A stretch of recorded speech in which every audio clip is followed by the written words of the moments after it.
I am so excited to welcome everyone to our program, Into the Jewish Verse with Brian Michael Bendis. My name is Jill Ross, and I am the Interim Director for the Cleveland Hillel Foundation. I'm thrilled to welcome native Clevelander Brian Michael Bendis to this Hillel at Home program. I should start by saying that a couple of months ago, Jared Isaacson, the Cleveland Hillel Executive Director, who is on temporary leave, said to me, "We're thinking of a Hillel at Home program with Brian," at which point I shared with Jared the amazing marketing material that Brian created for us way back in 1994-95. I was so impressed by this unique approach to advertising that I saved these materials all these years. It is so wonderful for me personally to have the honor of introducing Brian, and I would be remiss if I didn't mention that Brian met his wife, Elisa, while she was doing outreach work for Cleveland Hillel. Brian Michael Bendis is a Peabody Award-winning comics creator, Amazon and New York Times bestseller, and one of the most successful writers working in mainstream comics. The announcement of Brian's multifaceted move to DC Entertainment after a neat 20-year run at Marvel made international headlines and trended worldwide. Brian made his DC debut in the landmark Action Comics 1000 and currently writes Superman, Action Comics, Batman, Universe, Legion of Superheroes, and curates Wonder Comics, featuring the return of Young Justice, Dial H for Hero, Wonder Twins, and the breakout original new character, Naomi. Brian was executive producer and consultant of the Academy Award-winning feature Superman, Into the Spider-Verse, and its coming sequel in 2022, and is the co-creator of Miles Morales. Brian won a Peabody Award for his work as the co-creator of Jessica Jones on Netflix from Marvel TV. At Marvel Entertainment, Brian completed an 18-year historic run on Superman, 9 years on Avengers, as well as such recognizable works, Iron Man, Guardians of the Galaxy, X-Men, and more. Brian has received an honorary doctorate in the arts from the Cleveland Institute of Art and a certificate of excellence from the CIA for his work on diversity issues. You can learn more about Brian and view some of his other talks and full bio at jinxworld.com. That's linked in the chat. Brian joins us from Portland, Oregon, where he lives with his wife, Alyssa, his 4 children, Olivia, Tabitha, Sabrina, and London, and their 4 dogs. Thank you very much, Brian, for joining us. If you have questions for Brian for consideration during Q&A, please send them through the private chat to Paula Harlan. We're going to dive in now to the questions from our student facilitators, Max and Adam. Thank you, Jill. Brian, thank you for welcoming us. Just I need a minute to process seeing my artwork from the 90s. That's I might need the hour for just to process that. Yeah, I see you got the little what is that in the background revolving? Is that Superman? That is a present from writer Matt Fraction, one of my best buds. Actually, most of the things behind me were presents when I got the gig to do Superman. Oh, that's awesome. So, yeah, it's pretty nice. Well, before we dive into it, just a quick little introduction for myself and Adam. I'm currently a sophomore at Temple University in Philadelphia, Pennsylvania. I'm a sport management major. Little bit as to why this is so intriguing to me. Into the Spider-Verse, I've seen more times than I can remember. It's on Netflix. There's a lot of cool Easter eggs and stuff in that movie, and especially with you, Brian. And I'm looking forward to starting this interview and delving into your characters and series. So really looking forward to it. Thank you. Thank you, Max. Hello, everyone. I'm really excited to be here with you all. I'm really excited to have an opportunity to meet Brian and pick his brain a little bit with you guys. So my name is Adam. I currently attend Portland State University, where Brian teaches. Go Bikes. And let's dive into it, shall we? Yes. Alrighty. So the first question we have for you is, like, how did it all start? Like, could you tell us who your favorite superhero was when you were a kid? And like, was there a moment that made you realize that this is what you wanted to do?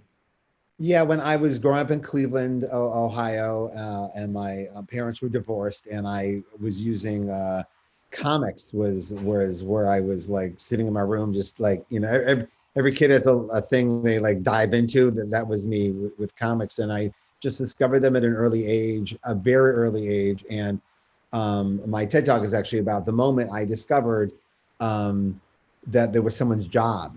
Like once my brain started like reading the credit box of the names who, oh, someone made this for me and made me feel this way. Is that someone's job? I can make someone feel this way. And from there, I was just done. That was it. There was no turning back. There was no going forward. How do I get from here to my name in the box in the comic? And that's been the whole journey. But yeah, and I was I've had a lot of time to like process this, but I was a Marvel child and like a DC teenager. So, and it was mostly because a lot of my favorite creators were all at Marvel at one point, and sometime during the 80s, like the mid 80s, when I was a very in high school and at my most like intense hyper focus in comics, most of my favorite authors moved over to DC, and Frank Miller started doing Dark Knight Returns, and Alan Moore was doing Watchmen, but like George Perez and other people had all moved over. And I then, as I was developing my love of the medium and a full understanding of it, it was following those creators over to DC. So it was always been a mixture of the two. A lot of my morality comes from Marvel Comics. Like my like with great power comes great responsibility, may be the religion I live by. So and Judaism, but having them mixed together has been a big part of who I am. Yeah, and Brian, you mentioned, Marvel and DC and those characters and being Jewish and how that all correlates, right? Like you created Miles Morales, in Ultimate Spider-Man, Nomi at DC Comics, right? So like what is it that drives, this minority representation in your work? A few things. Number one, I have a multiracial household. I have two of my daughters are adopted from different parts of the world. So, and that's opened up a lot of doors in my life and experiences in my life. And a part of that is, wow. And those things are much different than they were when Miles first debuted, which is only a few years ago. It just seemed like there's not enough. There's not enough for my daughters to read about themselves. There's just not enough fun stuff to read about being a certain color or a certain age or certain it was very right. Very tight what most stories were about. I must say it's shocking to see the change in the time since Miles debuted, how different things are, to a point where some of you may not even be able to relate to what I'm saying. But even 10 years ago, it was very, very shallow pond of material. And the good stuff is great, but there needed to be much, much more.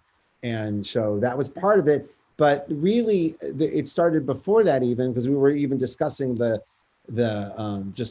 facts of Spider-Man's origin and what they were. And when you really lay them out, the Caucasian aspect of it seems doesn't really connect to the other pieces. And we started talking about, if we did Spider-Man over again, what would we do? Could it be a kid of color, and what would that be, and what would the stories be, what would the differences be?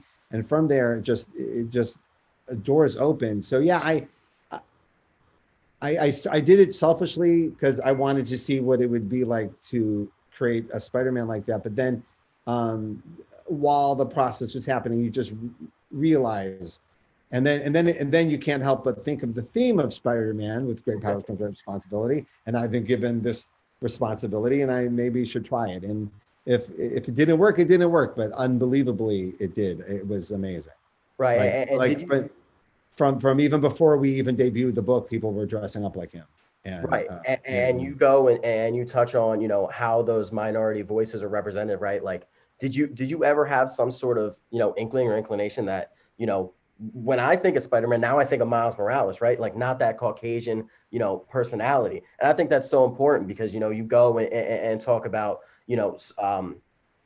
promoting, like Judaism and getting these other minority voices, right, to really shine on the light. Like, what do you think about, Miles Morales? And did you think that there was ever going to be an inkling of being the Spider-Man that we think of? No, I mean, you always in your quiet moments. I'm sure a lot of you have creative endeavors, and in your quiet moments, you always think of the greatest thing that could happen and the worst thing that could happen, and all those thoughts enter your head, oh, this could be. No. Also, you got to remember, like Peter Parker isn't broken. No one's screaming. No one was asking for this. So that was my fear. Was like no one's asking for this, but let's try, but also there was more than just me happening around this. It was a conversation we were having at Marvel. But if you remember, like Donald Glover was on Twitter kind of campaigning to be Spider-Man, and that was happening exactly the same time we were doing it, and it created almost like an energy in the air, like it got kind of getting people ready for the idea. Like it was like and it all kind of was coming together in a way that it always felt like the right move. Like it felt honest all the way through. And I have a pretty good radar about, oh no, this isn't working. I'm pretty good about just on an emotional level, not commercially. But if you can keep it pure emotionally, you can get it there commercially.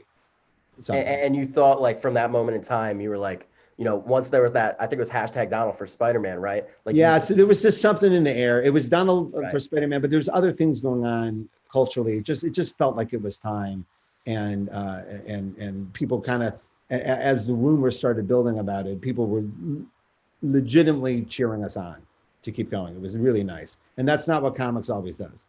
Right. And then on the flip side, now tell me a little bit about creating Jessica Jones and that process, creating like strong female superheroes and having them personified in Well, comics. it came more from my crime fiction background. I spent most of the 90s while I was working at Hillel, writing and drawing adult crime fiction graphic novels. I'll use Elmore Leonard and like Jim Thompson just as so people who don't know comics understand like what kind of genre we're talking about. But from the mean, dirty streets of 90s Cleveland, where I was riding my bike all around, I would write stories about that. And I would do a lot of ride-arounds with cops and meeting bounty hunters and all types of colorful characters. And then when I got to Marvel, things were going well very quickly. And I was on Spider-Man and Daredevil, and things were going very well. And they said to me, we would like you to do a crime fiction comic in the Marvel universe. And I'm like, ooh, yes, I do. And so from there, that's where Jessica came from. And it was that mixed with this. I read this article about an actress who was no longer on the A-list. She was an A-list actress. And the article was about that she said, I know where the parties are. I'm just not allowed there anymore. Right. It was something like that, how it was worded. Like I used to be like at the Vanity Fair party, the Oscar night, and now I'm just not allowed to come. And I thought, ooh, what's the superhero version of that? And that's someone who used to be at Avengers Mansion and now they don't have the key card. So that's where Jessica came from. And also my deep love of non-A-list characters. I think this is magic, and like not everybody makes the A-list, and what happens, and that doesn't mean they're not successful and they're not brilliant. And also I'm kind of obsessed with people not seeing how good they are at things. And Jessica represents that. Jessica never sees herself as the hero of the story. And like my favorite line of dialogue in any Jessica story is when someone turns to her and goes, "Who's paying you?" And then realizes no one is actually, this isn't her job. She's doing this out of her own character. Yeah. And that's the power of comics and storytelling, right? Because you can go and get those sort of inklings and feelings, and get, such a wholesome feeling from reading, right? Yeah, go ahead. No, I was just saying the other fun thing about Jessica was that when I handed in the script, I handed in a rated R script with a lot of swearing and, what I would do if it was mine. And I handed it into Marvel and I said, I know you don't publish things with the F word in them and such, but here's what I'm thinking. Let's talk about it. And then they called me back the next day and said, why don't we publish stuff like this? And I go, you don't. I just know. I just wanted you to know that I know that you don't. And then they made a line of adult comics for the first time ever. It was amazing. So I'm super grateful because it got us to a place where we got those Netflix shows and it kept a maturity that I'm just so happy to be part of. But anyway, go ahead, Max. Adam, you want to take this next one? Yeah, thanks. That's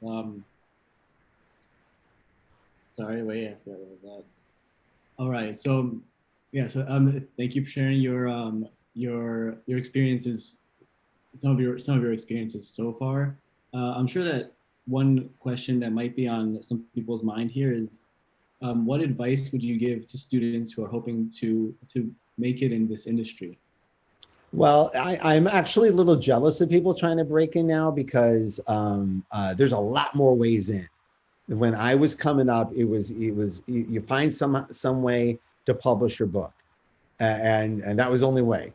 But now everyone can control their own space in pop culture, and I often go, oh my God, if I was breaking in today, how like furiously annoying I would be online. I would be everywhere. I'd be putting out material constantly, and so I would say to anybody who wants to make it in this business that there's many goals in this business, which you have to decide which goal is for you, and maybe try some different things out to see who you are as a creator. And when I say different goals, you could want to grow up and do what I've done and write superheroes, or you can grow up and do your own thing, do create your own comics, which I do as well. But some people only do that. They don't do any work for Marvel or DC. They just create their own material. And within that regard, there's people who do in the comic book market, but there's also now a graphic novel market, a gigantic graphic novel market outside of what was considered mainstream comics. And that's a lot of it's YA material. You've all seen it, the world of Raina. But is Raina Tellinger like your goal? Like pick your goal and kind of head towards it. So that plus creating a space for yourself online where you can show off and constantly feed your material and show who you are and build your audience and find yourself I highly recommend it. The other thing as a teacher and for students, and no matter what you're doing in life, finish what you start, particularly in a creative endeavor. If you're working on a comic book or graphic novel or a song or a movie, finish it. You won't know what it's about or why you've done it until you finish it. You won't know what you screwed up until you finish it.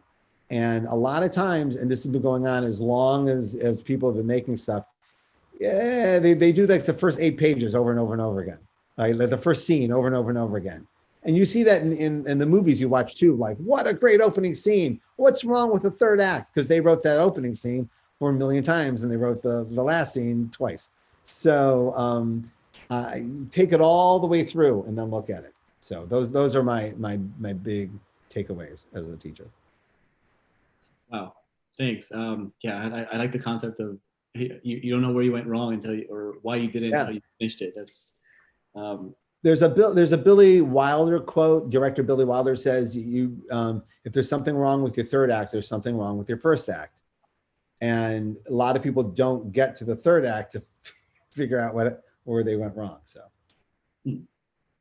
and by the way, it's fun when you find out what's wrong. To me, I love like when you find the puzzle piece that was missing. Oh, I'm sure. And that's how you fix it, huh? That's how you keep it built. It's a very frustrating road to get there sometimes. I was like, it's a lot of banging your head against the wall, but once you get there, it's great. Definitely. Let's see. So after making it, so what aspects of your career are you most proud of? Oh, my the collaborations in my life. I have some collaborations that are longer than my marriage even. And I'm deeply proud of that. David Mack and I are working on a graphic novel right now. We met 30 years ago, that I'm deeply proud of. Also, just I've consistently put out work that I would buy. I not everyone's always in that position. I don't say that with privilege, but even when I was younger, I was really good at like going, nah, if I wouldn't buy, like I'm really good at stepping outside my body, looking at something, going, would I buy this if I wasn't part of this? And if the answer is no, then why am I doing it? And why would I bother people or try to get people to buy it? So that those things I've held steady for, I'm pretty good about. Also, I haven't stepped on anyone's neck to get where I was going. Some people do that on their way, and it's frustrating. I find it doubly frustrating in the creative arts when someone is so competitive or rage fueled that they don't see how off track they are. Like as a creative person, you're supposed to be about empathy and hope, and when you're so competitive, you lose sight of that. It can be hard to look at. So I'm happy I never did that too. Wow. Thank you. I'm going to pass it over to Max. All right. Thank you, Adam. I feel Brian, Max. I don't mean to edit. I feel we should a Jewish related question. Here, it's coming right up, Brian. It's coming right up. Here we go. Because if you don't, I'm going to tell the whole story about how I met my wife in the offices. All right. Yes. So this will lead in, but you talk about how your previous experiences from Naomi, Miles Morales, Jessica Jones sort of just relate to your personal life, right? Like, can you talk about growing up as a Jewish kid in Cleveland, which is the home of Superman, and how Judaism has played a role in your work and your life and your comics, etc.? Well, yeah. First of all, Judaism is in almost all my work, including what I'm doing in Superman right now. And when I say that, they go, "Oh, you mean Superman's Jewish?" No, that's not what I'm saying. I'm saying that I'm very aware that Superman was created by two little Jewish boys in Cleveland, and it is the story of Moses, and the story of Moses has a theme, and I can tell when a writer is writing Superman with that deep connection involved, even if it's Superman beating up a monster, you can tell if it's hearkening back to its roots. So I think about that a lot. I think about them. I think about the moment they created Superman, and Superman was kind of a slow roll creation. If you know the history, it was like first it was called the War of the Supermen. It took a while. It took a few drafts before they got there, and so there's that. But there's also the fact that comics and Cleveland have such a deep connection, because not only was Superman invented in Cleveland, and Superman is the first superhero, which means the genre was invented in Cleveland, but the other part of comics, the alternative part of comics, has also got a giant part of grew up in Cleveland. Harvey Pekar and Robert Crumb being two of the forefathers of autobiographical comics and alternative comics, and that was happening in Cleveland too. And when I was growing up in the 80s, Harvey Pekar would often appear on A Late Night with David Letterman, which was my favorite TV show, and raise hell. Just go in there and eventually got kicked off the show, and then would go make comic books about the show, about what happened on the show. So my favorite show would kick him off, and then I would get to read this supplementary comic book about it. And it just rattled me. It was just showing me all the ways the comic book can be made and all the things the comic book can do. And all of that was going on. And at the same time, my rabbi set me down and slipped me my first copy of Mouse and said, and it literally was the first time I'd ever seen an alternative comic book, was my rabbi giving me Mouse. And he ruined me. That was it. That was the final piece. Like there was no going back after that. So it's a big part of all of it. Yeah. Right. And I think you're going to like this one. So you can invite, there's a scenario, you can invite 3 characters of yours that you created for Passover Seder. Who is coming to your table. Brian Michael Bendis, we need to know But this. it has to be characters I've created or just characters? Like Characters, yeah. characters of yours. Characters of yours. All right. Well, I think I'm going to go with the Jewish Marvel characters. I'm going to go with the Thing, Ben Grimm, who and Kitty Pryde from the X-Men, and Magneto because we need a minion, right? Right. Yeah. And that would be an excellent conversation. That's a hell of a dinner conversation. Oh man, yeah, that 20-hour Passover Seder. But my number one answer will always be Jack Kirby, the Jewish creator of all of our superheroes. We were talking about the Jewish connection. Stan and Jack are very Jewish and did everything they could to both infuse Judaism and hide it in their characters. And I think about it all the time. And I think about Jack and his trajectory and his career all the time. And so I have so many questions. Thank you, Brian. I'm going to pass this over to Adam real quick. He's going to ask you some questions about Portland. Then we will get to our Q&A. This chat is really blowing up here. Okay. Awesome. So I wanted to ask some questions just about from you being a teacher at Portland State University now. So what do you what do you enjoy most about teaching at a college level? Teaching at a college level is actually very fulfilling because it's adults who got a lot of stuff already figured out. They just need we're talking about puzzle pieces before. Just sometimes just need those one or two extra puzzle pieces, just to help them put it all together. Just sometimes that one truth that gets you into your adult life, like that one last thing you needed to know about your art or your connection to your art. And it's great to have those conversations where you can see someone's considering something they never considered before. So also I get the benefit when you're teaching college age, they're close to career age. So I've already had students grow and excel and get a career, and I can take full credit for it. Like I did, it's all because of me. So it's a great feel. It's an immediately great feeling when you see students thriving and creatively. It's kind of great. But also the real story is that it's as a teacher, it is not because of you. A student that takes a class like mine is on a very specific journey, and it's great to be part of that journey for them. Also, when I was going to the Institute of Art, I didn't get to take this class. I wanted to take this class. It was not available. It was still the 80s and 90s, and there was some still cultural pushback on the importance of graphic novels and graphic fiction, to the point where I got to be put in independent study. They just let me sit in the corner and make my comics, which I was grateful for because that is what I needed. But it's great to teach a class that I wanted to take. That feels great every semester. Yeah. Because there's always someone in the class looking at me the way I know I'd be looking at me if I was the student. With that, help me, look.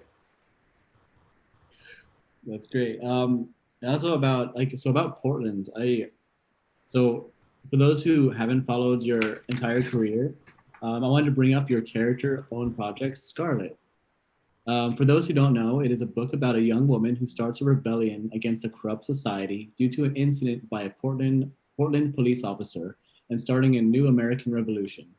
So before people here start thinking that you're copying that you're doing a little less imagining now, you wrote this back in 2010.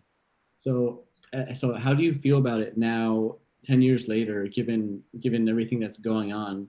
And is it something that seems like it's prime for a comeback, or is it just kind of too close to reality now? It's a very complicated subject for me. We created Scarlet, a little based on something I actually witnessed in Portland. I actually saw a girl that looks a lot like Scarlet being pulled off the street by cops and taken away, and she was screaming, I did nothing, please, really, I did nothing. And she drove away, and that was it. And to this day, I don't know who she was or if it was true or what, but it was what inspired the story of Scarlet. And from there, I started thinking about one of my favorite writers, Patty Chayefsky, who wrote Network, and a lot of us writers try to chase the Patty Chayefsky dream of writing something that seems so crazy and over the top that no way it could be true. And then years later, it all becomes true, right?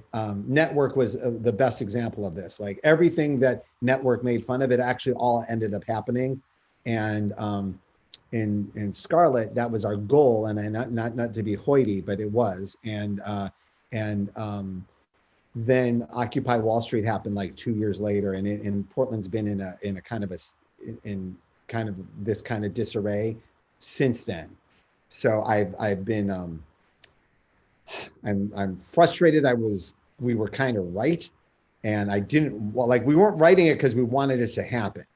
We write things because you don't want, you know what I mean? Like you're trying to avoid them by understanding them, and then it happened.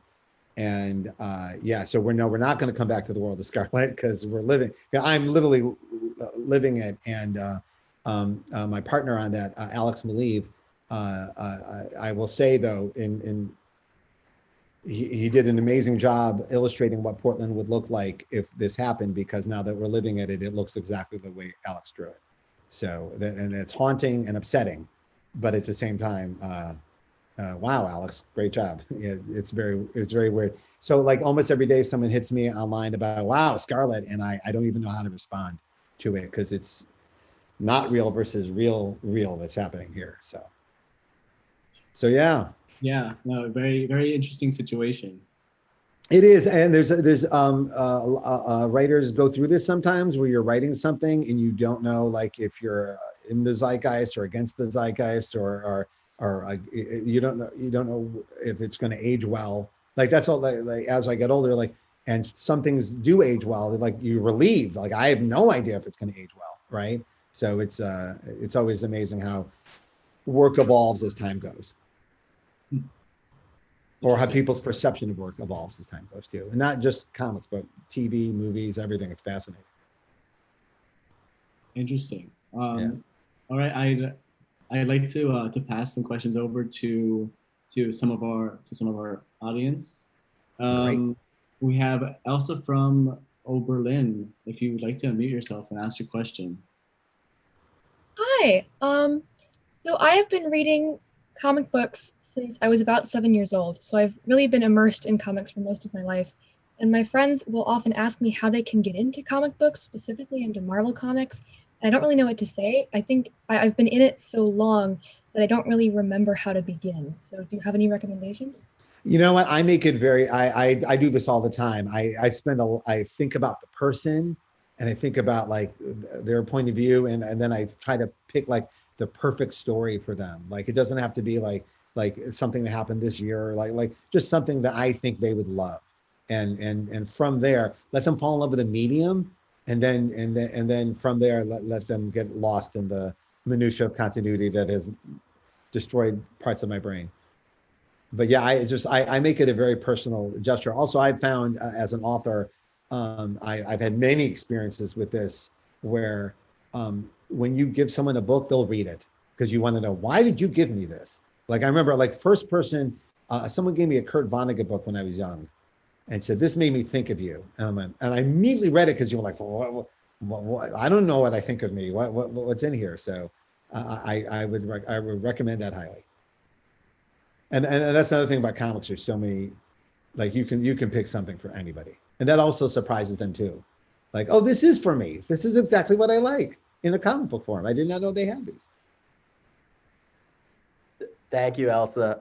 Let's go to Aiden, who's in high school. Aiden, feel free to unmute yourself. Hi. So I just what? Oh, hi, Aiden. Okay. My question is, what did or do you do when your idea is or was shut down, and how did you come back from it? Say it again. The first part. I've got a little. When What do you do when your idea gets shut down? I'm kind of famous for not letting anything go.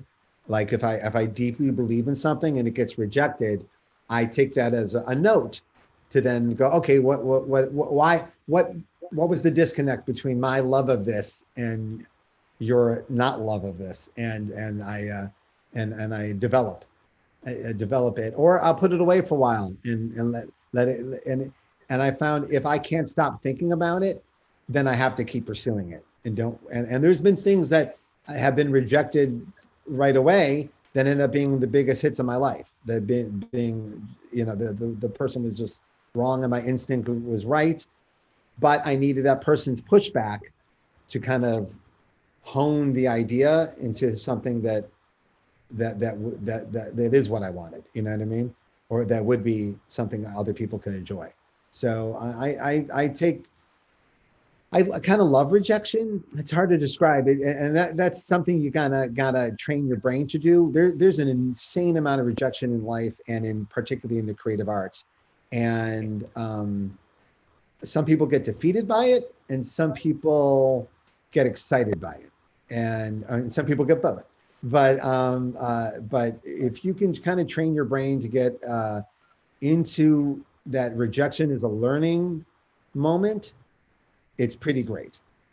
Again, I didn't feel this way when I was your age, so I know what I'm saying right now sounds a little nonsense to you, but I will say you will find as you get older that you learn everything from failure and almost nothing from success.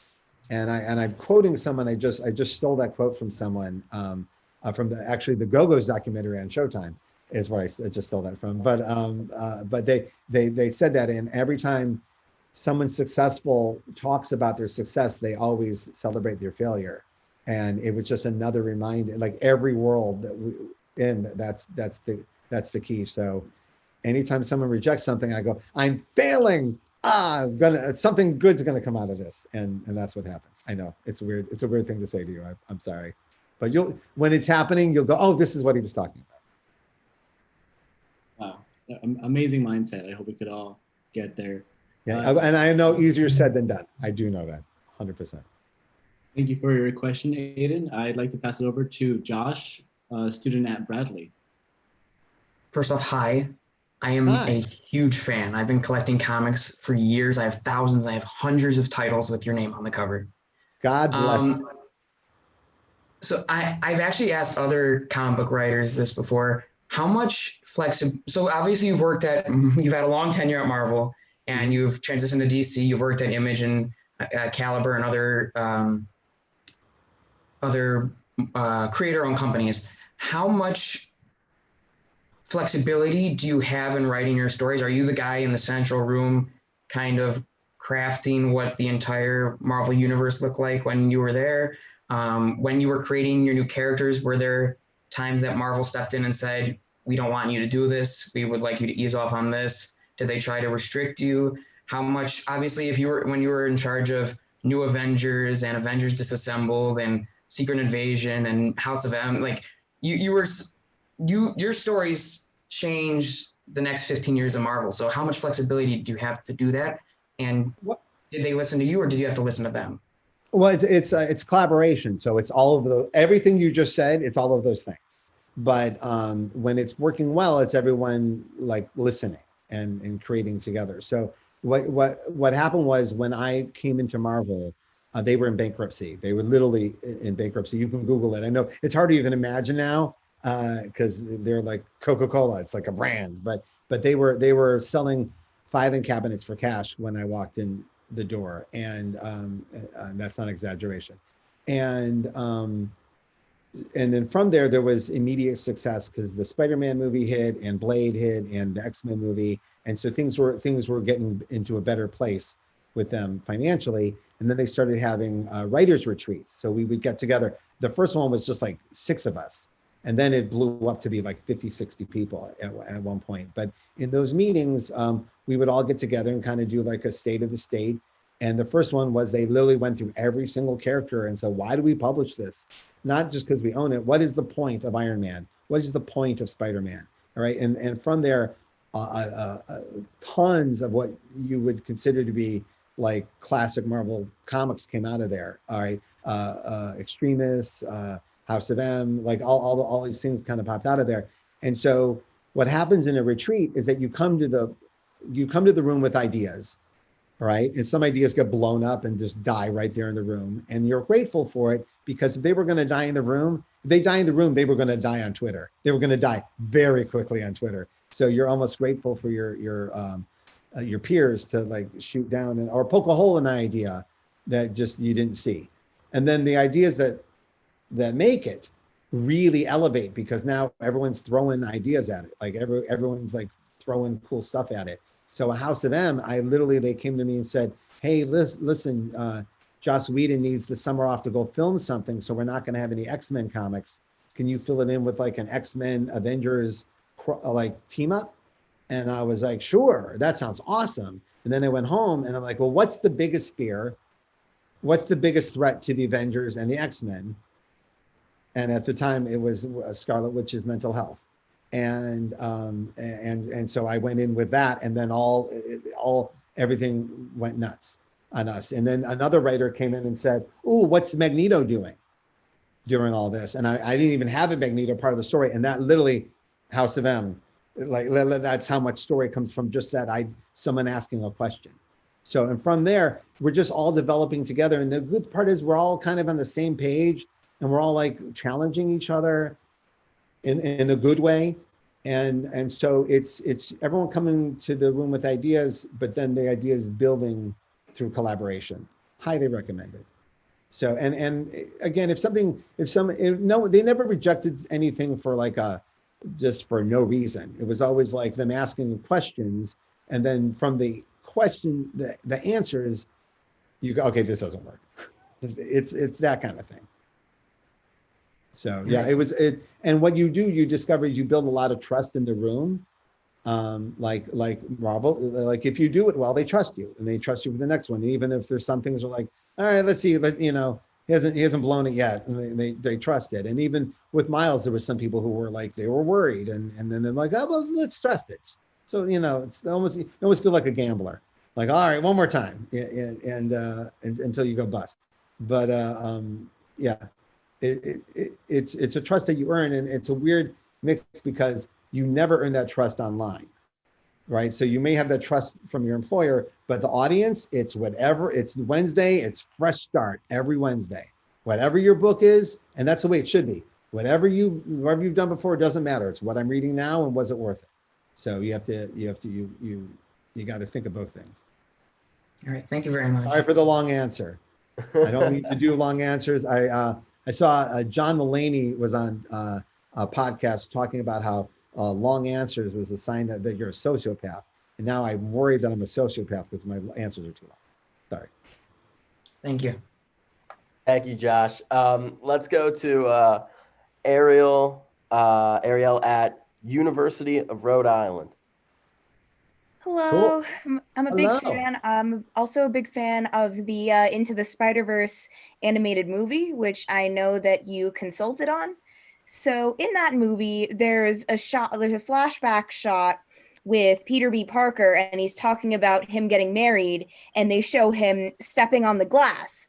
So what I want to know is, what do you think about Peter B. Parker being confirmed as Jewish? Well, I have for many years publicly said that I think Spider-Man is Jewish, to the frustration of other Spider-Man writers, and so. But I think if you do, first of all, I started talking about it just being cheeky with people online. But if you read any biography about Stan Lee and the creation, and it's a very messy creation, the creation of Spider-Man. There's a lot of Judaism in that story, and also many of the creators back then talk about how they would, remember most of the comic creators back then were kind of like ad men who were too Jewish to work at Sterling Cooper. They were doing other work because they couldn't get the high-end glossy advertising work, so they were making grungy comics, right? And in there they would hide their Judaism, or they would just like, you know, they wouldn't celebrate it because it wasn't to be celebrated, or they thought that. You know, it's hard for us to judge, you know, our world versus their world. But they would write Jews and then not call them Jews. You know, you could argue about Captain America as well. And so once I got to know Stan a little bit, and I felt I was more right than my original joke felt more right than I thought. And then the Daily Show once took out the hyphen and just said Spider-Man. It's Moshe Spider-Man, the greatest Jewish superhero. And I go, it's once you see that, it's hard not to see. So I'm on the pro-Jewish Spider-Man list. Thank you for your question, Ariel. I'd like to pass it over to Benjamin. Just feels like the guilt is very Jewish, like Spider-Man's guilt. And it just feels real. I know, I'm sorry. Okay, hi, Brian. Sorry, my camera is going to go off for a second because my phone has like a pop-back camera. But I wanted to ask you, how have you brought your Jewish heritage, upbringing, and traditions into characters you've written and created, such as Miles Morales and Superman? What ideals do you believe they uphold, and how does that relate to morals and values of Judaism? Plus, what are some Jewish superheroes you look up to, and do you have any plans to write a Jewish superhero character? Those are all great questions. Number one, once I got to Marvel, I did celebrate the Judaism of the Jewish characters. Sometimes they weren't, and not because they weren't being written by Jews or whatnot. It just, you know, different times, different tastes. But once I started writing Kitty Pryde, who was my favorite Jewish superhero growing up, and also the most out there Jewish character, they really, you know, she was one of the X-Men, and the X-Men would really celebrate their diversity. So her Judaism was really on display in the book, and while I was growing up. So that meant a lot to me. And I think about that a lot when anyone from any walk of life comes up to me to talk about that connection they feel to any character, because I immediately go to how me sitting alone in the room with Kitty Pryde stories and relating that Judaism was bigger than what was going on in my house. And so when I started writing her, I inflicted a lot of my Judaism onto her. A lot of true stories of my life ended up in her world. So that's my answer to that. And also Ben Grimm being one of the founders of the Marvel Universe, like one of the first characters of the new Marvel Universe, and being so overtly Jewish was pretty cool to me as well. So I really celebrated those. You know, my daughter had brought up to me years ago. She said in a very interesting way. She said, would Jewish people celebrate and back a character like Black Panther? Would it be a Jewish version of Black Panther? Would it be celebrated culturally among us? And I wondered if we would, and if we could, and if we just haven't had that yet. And so I've been thinking along those lines, that we need new Jewish voices in, like, it's been a while, right? Even Miss Maisel is our new Jewish superhero, and she's a flashback story to 50 years ago. So maybe telling new Jewish stories is something that modern day Jewish stories, this should be something we should be focusing on a little bit. And I am working on that right now with my new book with Alex Maleev, stars a young Jewish girl who is very, very Jewish. And I'm excited to see the reaction to it. Yeah, we need a Hebrew Superman. I'm telling Well, you. I think, you know, we all grew up going never forget, all right? And so we Right. focus a lot on our past, and we should. But sometimes I worry about focusing on the present as well, especially when our present is so connected to our past at the moment. Right. Thank you, Benjamin. Let's go to Katie from Tulane, who is also from Cleveland. So get ready, Brian. Hi, I'm Katie. Hi.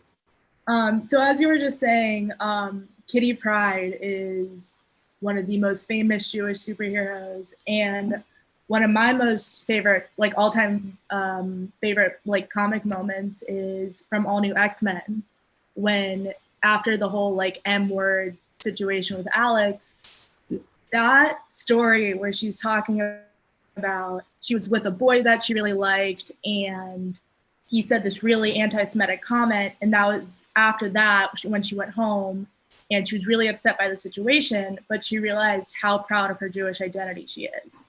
And she was like, I'm Jewish, I'm a mutant. I want people to know who I am. So when you write Jewish characters explicitly like talking about their Jewish identity, what is that like for you?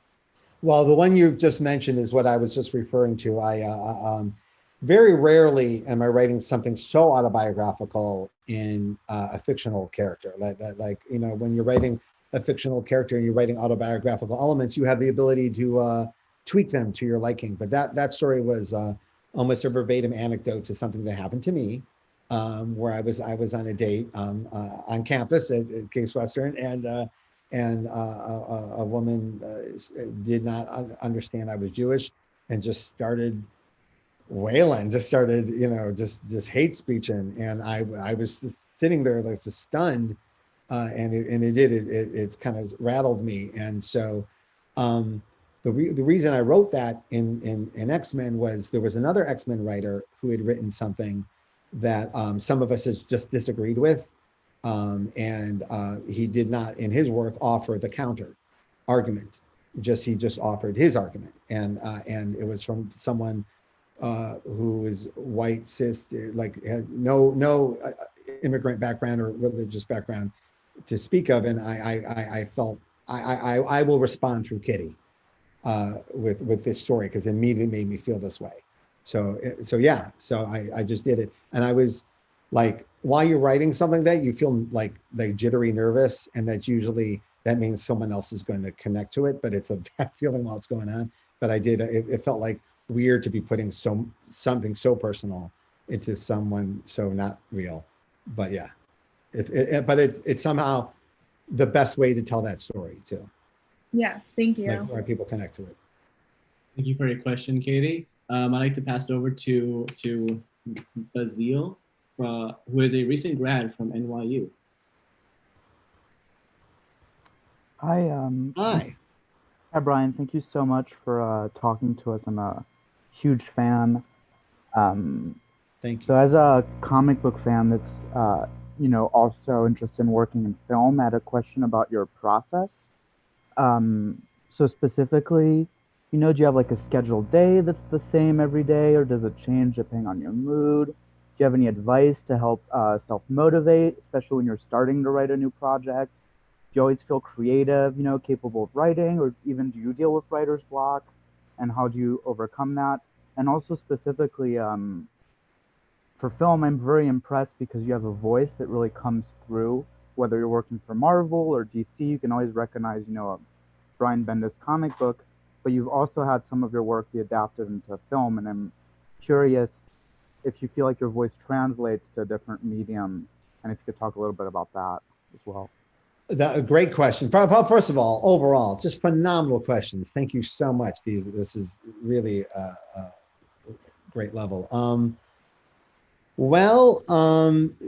Writer's block is a tough one, and we're also you're asking me at a time where we're really faced with it. I mean, we're writing in a pandemic is very difficult. It is. It's hard to push all the noise away and get to the good stuff or the fun stuff when sometimes the world doesn't feel good or fun, or I've had the unique experience of spending most of my pandemic creative time with Superman. So it forces you to feel hopeful, because if it's not hopeful, it's not Superman. The end of it, it's just wrong. So it's I've talked to my friends about this. Like I really can. It takes a lot longer to get to hopeful than it did last year or the year before. So hopefully it's just a temporary feeling. But I will say that it feels like this year was like a really good way to test yourself as a creative person. And one of the tests that I was told that and I literally just read this in a book by one of my heroes too, is you sit down and do the work. Just sit down and type, even if it's crap, just do it. It won't all be crap. So those who sit down and do it, get it done. And that doesn't mean sitting at your computer and just waiting. It means, getting your brain ready to have creative thought. And sometimes that means playing and going for a bike ride and going for a walk and just doing nothing work related and letting your brain completely let go of your conscious thought. So your unconscious can take over and do what you really want to do. Because, and I'll say, you know what, John Cleese from Monty Python just put out a book called Creativity. It's a very, very short book because the point is very, very clear. And it talks about the conscious mind versus the unconscious mind, and how if you think about all your great moments as a creative person, it was always when you just let go, when you just stop forcing it and let it happen. And even if it's you working on another project because you can't figure out this project, just keep the water flowing. There's a million quotes from a million writers about Elmore Leonard says the water won't flow if the tap isn't on. So it's the same quote from many different cultures, but it's just do the work. So I think about it all the time, particularly in this environment. It's very, very hard. Most of us are struggling through, because you also get filled with well, what am I doing? The world's burning. Oh, I'm writing Superman. But then you go online and someone goes, man, I needed to read a comic book today and not think about the world. And then you feel that connection again, and it kind of gets you back into it, if that makes sense. Because when you feel someone connecting to your story, it reminds you, oh yes, story is important. It may be the most important thing. It may be the only thing that connects us. So get back to work. And as far as voice goes, I look outside of comics and film for my inspiration in that. I look to a lot of playwrights and a lot of playwriting for voice. I like the way it sounds when people are actually talking to each other and not talking at each other to further the plot along. You still see that every day. It can be done well. I just am very aware when I'm seeing it. I like when the characters look like they're living and breathing in the moment, and they're living in the moment. And so that stuff seems to really translate well. Like that, when that stuff, and again, I didn't know that at the time, but seeing it translate makes me I'm always like, oh, wow, okay, that one worked. So if you keep the characters real and you keep the characters in the moment, I find that voice comes. Like the characters kind of take over, start writing their voices for you. It's kind of amazing. But again, you're getting back into the unconscious mind of creativity. We're kind of letting them take over. And I'll give you this because it haunted me. It's a weird thing. It's in the John Cleese book. And he said something about how most people tie their shoes and they don't even think about it. Next time you go to tie your shoe, really think about it and watch how badly you screw it up. Because when you really think about tying your shoe, you start messing around. But if you don't think about it, you do it perfectly.